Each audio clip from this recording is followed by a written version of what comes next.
طرح ایک اور جگہ پہ میرا رب ارشاد فرماتا ہے اذهبوا بقمیصی ھذا فألقوه علی وجه ابی یأتی بصیرا۔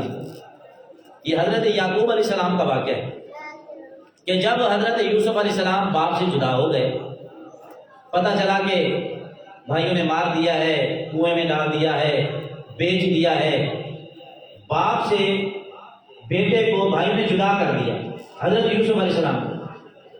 باپ روتے رہے، بہت روئے، اتنا روئے قرآن بتاتا ہے اتنا روئے کہ ان کی جو آنکھیں تھیں رو رو کے آنکھیں ختم ہو گئی، آپ نبینا ہو گئے، آنکھوں کی بینائی جاتی رہی۔ کتنا روئے اپنے بیٹے کے غم کے اندر کہ میرے بیٹوں کے ساتھ، میرے بیٹے کے ساتھ میرے بیٹوں نے یعنی بھائیوں نے اپنے بھائی کے ساتھ اتنا بڑی زیادتی کی، اتنا روئے کہ آپ کی آنکھیں ختم ہو گئی۔ یہ معاملہ چلتا سورہ یوسف کے اندر، یہ سارا واقعہ درس کے اندر گزرا ہے، یہ سارا واقعہ موجود ہے کہ پھر کیا کیا ہوتا رہا۔ آخر کار جب یوسف علیہ السلام کو سارا ملاقات ہوگی، معاملہ ہو گیا، تو یوسف علیہ السلام کو یہ پیغام پہنچا کہ آپ کے والد صاحب آپ کی جدائی کے اندر رو رو کر انہوں نے اپنی آنکھیں ختم کر ڈالی، بینائی ختم ہو گئی ہے، اب وہ نابینا ہو چکے ہیں۔ تو یوسف علیہ السلام نے اپنی قمیص اتاری۔ قرآن بتاتا ہے اذهبوا بقمیصی، فرمایا جاؤ یہ میرا قمیص لے جاؤ، اذهبوا بقمیصی، میری قمیص لے جاؤ، اذهبوا بقمیصی فألقوا علی وجه ابی یأتی بصیرا، جا کر یہ میرا قمیص میرے باپ کی آنکھوں پہ لگا لو، اللہ ان کو آنکھیں عطا فرما دے۔ وہ قمیص لے، قرآن بتاتا ہے قمیص لائے اور آ کر ان کی آنکھوں کو جب لگائی تو پھر اللہ تبارک و تعالیٰ نے انہیں آنکھوں کی دولت عطا فرما دی۔ پھر آپ دیکھنے لگے وہ گئی ہوئی بینائی جو ہے وہ واپس آ گئی۔ تو پتہ چلا اللہ کے جو نبی ہوتے ہیں جو ان کا وسیلہ دیا جائے، اللہ نے ان کو یہ بھی اعزاز دیا ہے اس ذات کو وسیلہ دیا جائے یا اس ذات سے کوئی چیز لگ جائے، جیسے قمیض ہے، نالین ہے، امامہ شریف ہے، استعمال شدہ چیزیں ہیں، اگر ان کا وسیلہ بھی دیا جائے تو اللہ اس کو بھی رد نہیں کرتا، اس کے صدقے بھی عطا فرما دیتا ہے۔ یہی وجہ تھی آقا علیہ السلام کا جب زمانہ تھا، آپ کو جو پیار دیا سیدہ فاطمہ بنت اسد، جو مولا کائنات حضرت علی المرتضیٰ رضی اللہ تعالیٰ عنہ کی والدہ ماجدہ تھی۔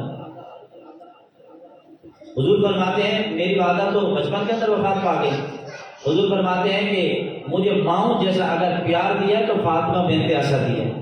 جب مجھے کافر مارتے تھے، تنگ کرتے تھے، لولہان کر دیتے تھے، مجھے رلاتے تھے، میں پریشان ہو کر جب گھر آتا تھا، یہ فاطمہ بنت اسد مولا کائنات علی المرتضیٰ کی والدہ، فرمایا یہ آ جاتی، مجھے ماؤں جیسا پیار بھی دیتی، مجھے دلاسا بھی دیتی، پھر مجھے جو ہے تسلی ہوتی، مجھے سکون آ جاتا۔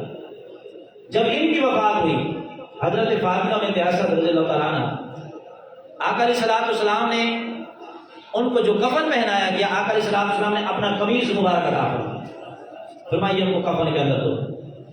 پھر جب ان کی قبر مبارک کھودی گئی، آقا علیہ السلام ان کو دفن کرنے سے پہلے آقا علیہ السلام اس کی قبر میں اترے، تشریف لے گئے، ان کو داخل کرنے سے پہلے جا کر میرے آقا علیہ السلام تھوڑی دیر کے لیے لیٹ گئے، حدیث واقعہ کرا، تھوڑی دیر کے لیے لیٹ گئے، پھر باہر تشریف لائے، پھر ان کو جو ہے قبر کے اندر اتارا گیا، سیدہ فاطمہ بنت اسد رضی اللہ تعالیٰ عنہ ان کو اتارا گیا۔ صحابہ نے عرض کیا یا رسول اللہ، ان کو یہ اتنا آپ نے احساس عطا فرمایا ہے، اتنا محبت کا اظہار فرمایا ہے، ذرا ہمیں یہ پتہ تو چل جائے کہ یہ معاملہ کیا ہے، اس کا کیا فائدہ ہوگا۔ آقا علیہ السلام نے فرمایا جو کفن کے اندر میں نے اپنا قمیص دیا ہے، اس کے وسیلے سے اللہ انہیں جنت کا لباس عطا فرمائے گا۔ فرمایا جو میں ان کی قبر کے اندر تھوڑی دیر کے لیے لیٹا ہوں، اس کے وسیلے سے اللہ انہیں عذاب قبر سے نجات عطا فرما کر ان کی قبر کو ہر طرح سے اللہ تعالیٰ پرامن بنا دے گا۔ اس وجہ سے پتہ یہ چلا کہ آقا علیہ السلام کا قبر میں تھوڑی دیر کے لیے لیٹنا، ان کو کفن کے اندر اپنا قمیص مبارک عطا کرنا، تو اللہ تعالیٰ ان کے وسیلے سے اللہ تبارک و تعالیٰ نے، حضور نے فرمایا اللہ ان کو جنت کا لباس عطا فرمائے گا۔ تو پتہ یہ چلا حضور کے وسیلے سے سب کچھ ملتا ہے۔ اب حضور کا وسیلہ اسی طریقے سے قرآن کے اندر ایک اور واقعہ بھی موجود ہے، جب اللہ تبارک و تعالیٰ نے ہمیں نوازیاں عطا فرمائی، 50 نمازیں عطا فرمائیں۔ آقا علیہ السلام جب 50 نمازیں لے کر آئے، پھر آگے کس نے مشورہ دیا؟ یہ آپ نے علماء سے سنا، موسیٰ علیہ السلام نے مشورہ دیا، یا رسول اللہ واپس جائیں، نمازیں کم کروا کے لائیں، آپ کی امت نہیں پڑے گی، میں اپنی امت کو پہلے آزما چکا ہوں، ان میں نیکی کا جذبہ بہت کم ہے، یہ نیکی کی طرف کم جاتے ہیں، آپ نمازیں کم کروا لو، یہ 50 پڑھنے والے نہیں ہیں۔ تو حضور بار بار آئے گئے، حتیٰ کہ 5 نمازیں رہ گئی، تو 50 سے جو 5 نمازیں ہوئیں، یہ کس کے وسیلے سے ہوئیں؟ یہ حضرت موسیٰ علیہ السلام کے وسیلے سے ہوئیں۔ تو پتہ چلا سارے کاموں کے اندر جو آسانیاں ہوئیں، یہ کسی نہ کسی کے وسیلے سے ہوئیں۔ بعض لوگ یہ سوال کر دیتے ہیں کہ جو حیات ہو، زندہ ہو، اس کا وسیلہ دینا تو سمجھ میں آتا ہے، جب کوئی بندہ چلا جائے دنیا سے، قبر میں چلا جائے، تو پھر اس کا وسیلہ دینا یہ بات سمجھ میں نہیں آتی، اس کو ہم نہیں مانتے۔ تو پھر اس کا یہی جواب ہے، جب آقا علیہ السلام معراج پر گئے تھے نا، اور 50 نمازیں لے کر آئے تھے، موسیٰ علیہ السلام سے ملاقات ہوئی تھی، موسیٰ علیہ السلام کے وسیلے سے 5 رہ گئی تھی، 45 معاف ہو گئی تھی، اس وقت موسیٰ علیہ السلام دنیا میں نہیں تھے، موسیٰ علیہ السلام جا چکے تھے۔ یہ آقا علیہ السلام کے دور کی بات ہے، موسیٰ علیہ السلام وفات پا چکے تھے، موسیٰ علیہ السلام کو گزرے تو حضور علیہ السلام کے معراج پہ جانے سے پہلے 1000 سال گزر گئے تھے، موسیٰ علیہ السلام دنیا سے چلے گئے تھے۔ تو پتہ چلا جو اللہ کے نیک بندے ہوتے ہیں، وہ ظاہری حیات کے اندر، دنیا کے اندر ہوں، تب بھی وہ وسیلہ بن سکتے ہیں، اگر دنیا سے چلے جائیں، اگر ان کو تب بھی وسیلہ بنایا جائے، تب بھی ان کا وسیلہ اللہ کی بارگاہ میں مقبول ہو جاتا ہے۔ یہی وجہ ہے کہ آقا علیہ السلام کے زمانے کے اندر صحابہ آتے، حضور سے دعائیں کراتے، آقا علیہ السلام دعا فرماتے، بارش ہو جاتی، سب معاملے ہو جاتے۔ جب آقا علیہ السلام پردہ فرما کر چلے گئے اپنی قبر یا طہر کے اندر، قبر میں چلے گئے، تشریف لے گئے، پردہ فرما لیا، پھر لوگ حاضر ہوئے، حضور علیہ السلام کے چلے جانے کے بعد پھر لوگ حاضر ہوئے، امی عائشہ صدیقہ رضی اللہ تعالیٰ عنہ کی بارگاہ میں حاضر ہوئے۔ اما جان، پہلے تو حضور بیٹھے ہوتے تھے، تشریف فرما ہوتے تھے، ہم آ کر حضور کی بارگاہ میں دعا کرتے تھے، حضور کو وسیلہ بنا کر اللہ سے دعا کرتے تھے، تو پیچھے ہم نے بیان کیا تھا، لوگوں کو آنکھیں بھی مل جایا کرتی، کٹے ہوئے بازو بھی جڑ جایا کرتے تھے، نکلی ہوئی آنکھیں بھی باہر آ جایا کرتی، ٹھیک ہو جایا کرتی تھی، اور جن کی بینائی ختم ہو جاتی تھی، حضور کا وسیلہ دیتے، آنکھیں بھی ٹھیک ہو جایا کرتی تھی۔ امی جان، اب حضور تو دنیا سے چلے گئے ہیں، اب بارش ہمیں چاہیے، اب ہم کس کا وسیلہ دیں، کیسے اللہ سے دعا کریں؟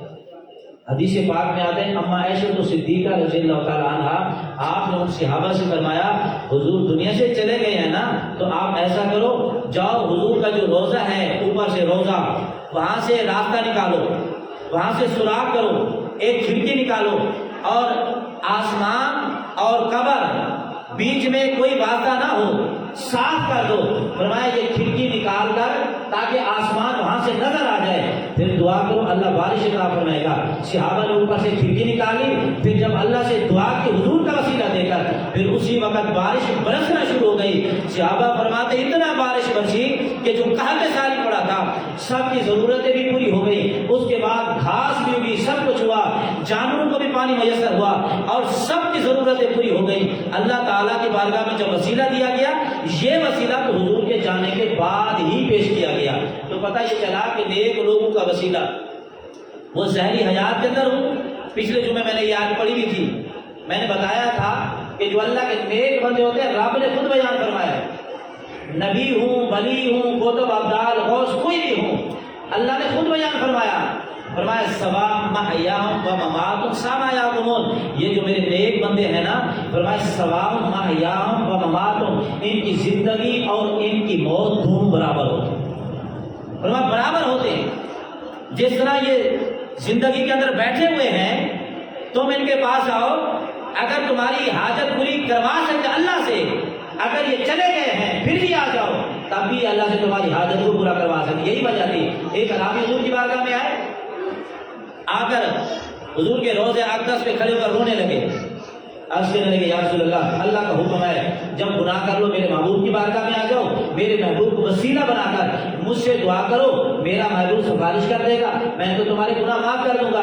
یا اللہ میں تو آ گیا ہوں، اب تیرا نبی پردہ فرما گیا، میں تو ان کی قبر پہ آ گیا ہوں. اب یہ پردہ فرما کے چلے گئے, یا اللہ میں ان کو وسیلہ بنا کر تیری بارگاہ سے دعا کرتا ہوں, میرے گناہ معاف کر دے. وہ عربی جو ہے دعا کرتے کرتے روتا چیختا چلاتا اپنا گھر چلا گیا.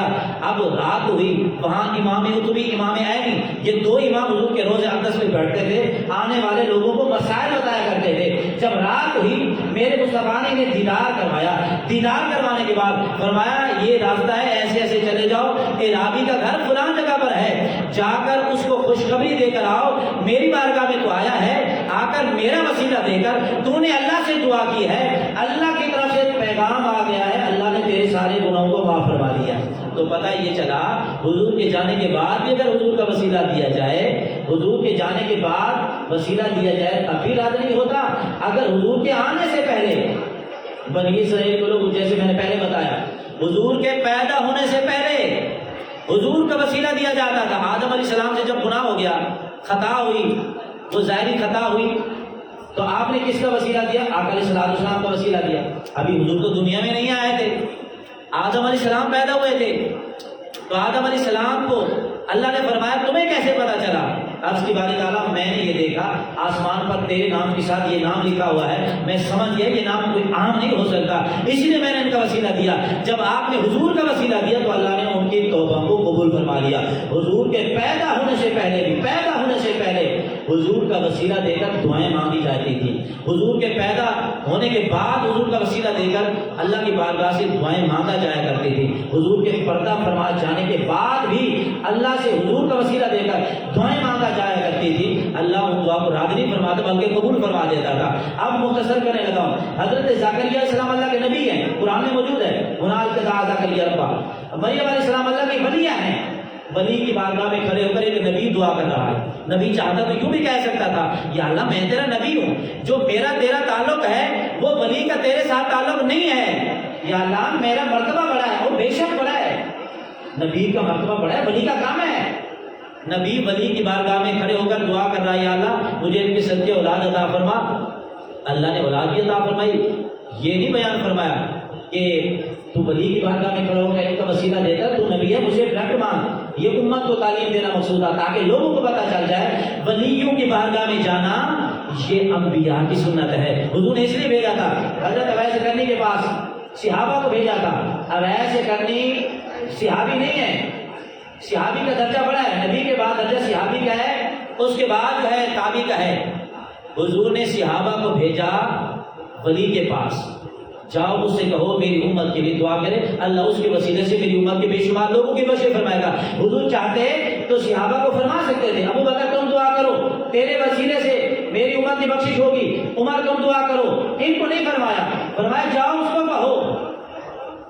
مرتبہ صحابہ کا بڑا تھا, تابعی کا مرتبہ کم تھا.